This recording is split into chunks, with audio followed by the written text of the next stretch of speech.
जालन्यामध्ये अवैधरित्या खंजीर बाळगणाऱ्याला एकाला अटक। सदर बाजार पोलिसांची कारवाईमध्ये एक धारदार खंजीर जप्त।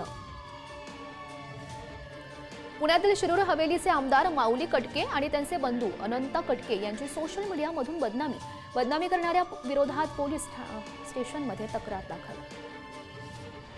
धुळ्यात बंदुकीतून हवेत फायरिंग करत व्यापाऱ्याची सोनं असलेली बॅग पळवली। गोळीबार झाल्यानं शहरात एकच खळबळ।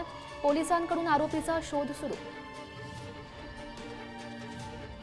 जालन्यात 5.5 लाखांची देशी आणि विदेशी दारू पोलिसांकडून नष्ट। विविध कारवायांमध्ये जप्त केलेली अवैध देशी आणि विदेशी दारू पोलिसांनी केली नष्ट। नांदेडच्या अर्धापूरमध्ये मित्रासोबत बहिणीला लॉजवर रंगेहात पकडलं। घाबरून मुलीची लॉजवरून उडी, हात फ्रॅक्चर। तरुणीच्या अल्पवयीन भावानं तरुणाला भोकसलं।